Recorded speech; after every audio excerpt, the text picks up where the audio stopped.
Hey, salut à tous, bienvenue pour la review de l'épisode Naruto Shippuden 381. Voilà, alors rappelez-vous, petit briefing, lors du scan dernier, Naruto en combinaison avec Minato et leurs deux Kyuubi, puisque maintenant vous l'avez compris, hein, Kyuubi sont finalement des animaux de compagnie, hein, un petit peu comme Hachibi.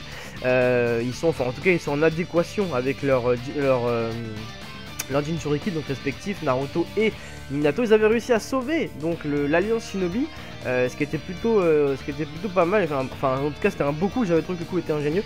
Et dans cet épisode, on voit donc Naruto développer un nouveau pouvoir. Alors on l'avait déjà vu nous en scan, pour ceux qui suivent les scans, et j'en avais parlé lors de ma review de ce scan, où personnellement donc je trouvais que c'était quand même un petit peu abusé. Donc vous allez me donner votre avis là-dessus. Mais bon voilà, Naruto est maintenant en mode KCM complet, puisque je vous rappelle qu'il y a un KCM normal aussi avant, hein. Rappelez-vous, il y a KCM, il y a un autre KCM, après il y a le finish KCM, enfin bref il y en a beaucoup.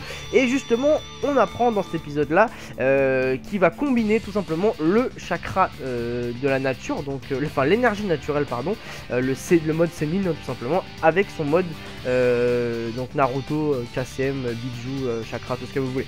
Voilà, du coup on a un nouveau Naruto, enfin du moins un Naruto avec un nouveau pouvoir, donc non seulement qui utilise l'énergie naturelle, le Sennin, donc rappelez-vous déjà lors du combat avec Pain comment il était puissant Naruto, mais en plus il a le mode KCM, donc je vous rappelle aussi que le mode KCM est complètement surpuissant, donc là c'est la combinaison des deux. Voilà, il n'a pas eu le choix puisque Jubito n'est atteint que par le Senjutsu, donc autrement dit l'énergie naturelle, donc s'il voulait le toucher il n'avait pas le choix, c'était le mode Sennin ou rien du tout, donc il a préféré carrément ajouter le mode Sennin à son mode KCM. Alors c'est vrai qu'on l'avait déjà vu une fois, enfin il y avait eu déjà une petite histoire à ce sujet, quand il avait retrouvé Nagato dans l'arbre là, quand il l'avait retrouvé et qu'il était énervé, on voyait les yeux de Kyuubi avec le mode Sennin. Voilà, alors que normalement en mode Sennin, vous le savez, il y a des gros yeux carrés de crapaud. Là on l'avait vu, donc même à l'époque je m'étais dit oh c'est bizarre, tiens, il a des yeux de Kyuubi avec le mode Sennin. Je m'étais même demandé à l'époque est-ce que c'était possible du coup d'avoir le manteau de chakra mais en même temps le mode Sennin.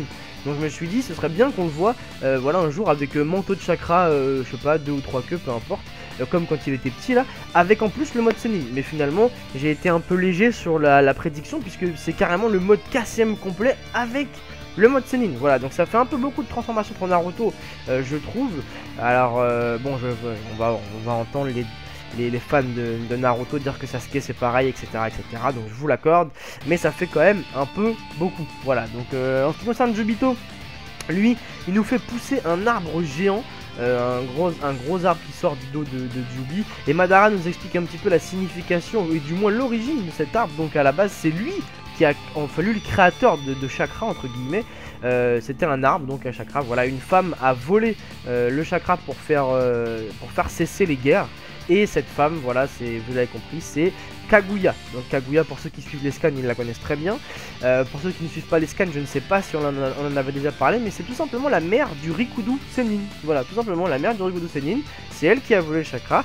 Et de ce fait, à chaque fois que l'arbre apparaît quelque part, tout ce qu'il a en tête, c'est de récupérer le chakra qu'on lui a pris. Donc voilà pourquoi tous les ninjas de l'Alliance Shinobi se font littéralement absorber le chakra, et carrément ils meurent, hein, parce que je vous le rappelle. Parce que c'est vrai qu'on s'est beaucoup éloigné de Naruto première saison, mais ça nous était dit à la première saison que lorsque quelqu'un a plus de chakra, il meurt en fait.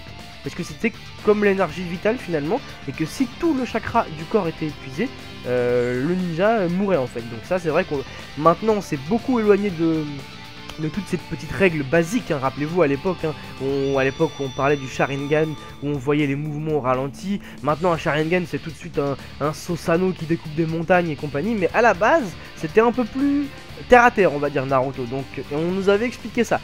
De ce fait, tous les ninjas de l'Alliance, enfin presque tous, se font absorber leur chakra jusqu'à la dernière goutte, hein, et donc ils meurent tous, hein. Et Naruto a failli aussi y passer si seulement Sandaime n'avait pas fait son petit comeback. Voilà, Sandaime qui revient, ça nous fait plaisir, hein, parce que Sandaime on l'aime bien. Et d'ailleurs j'en profite, hein, hors sujet complet, mais je vous en parle quand même. Sur Storm Revolution il y a un DLC qui est sorti, et dedans il y a Sandaime avec sa tenue d'Okage. Voilà, un très beau DLC, donc je vous conseille d'aller le prendre si vous l'avez pas encore pris.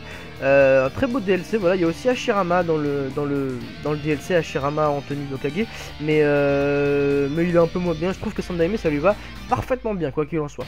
Bref, parenthèse terminée, donc Sandaime revient et il sauve donc Naruto de l'absorption de chakra, voilà, et puis on voit la fleur s'épanouir, et on nous explique que lorsque la fleur va éclore, éclora, elle sera reflétée donc dans la lune, ce qui nous fera le Mugen Tsukiyomi, donc le plan que Toby et Madara veulent concrétiser depuis pas mal de temps. Voilà, ça se finit sur ça l'épisode. Dans la preview, pour ceux qui sont jaloux de voir Naruto développer des modes divers et variés, vous avez sûrement dû voir que Sasuke nous a aussi dégainé un petit truc dans la preview. On voit un Susanoo avec des taches de Somodi, les taches de Somodi qu'il avait à l'époque, Sasuke, rappelez-vous, avant que Itachi lui enlève ce Somodi. Alors voilà, les fans de Sasuke vont sûrement être contents aussi, puisque lui aussi va nous sortir un espèce de nouveau mode, voilà, qui est complètement, à mes yeux, tiré par les cheveux, mais je pense qu'on en parlera mieux la semaine prochaine. Voilà, quoi qu'il en soit, l'arbre va éclore, le projet Mugen Tsukiyomi, donc le Tsukiyomi sur tout le monde et éternel, va bientôt voir le jour. Donc à votre avis, est-ce que Naruto et Sasuke et leurs nouveaux pouvoirs vont réussir à arrêter ça? On verra ça dans les épisodes suivants. Voilà, je vous laisse sur ça, bon week-end à tous. Rendez-vous la semaine prochaine donc pour la review des scans. Rappelez-vous, hein, pour ceux qui ne le savent pas, il reste pas beaucoup de scans, 5 ou 6 je crois, et c'est la fin de Naruto Shippuden en scan. Donc soyez au rendez-vous, et pour les autres ce sera vendredi prochain pour la suite de l'épisode. Bon week-end à tous, ciao.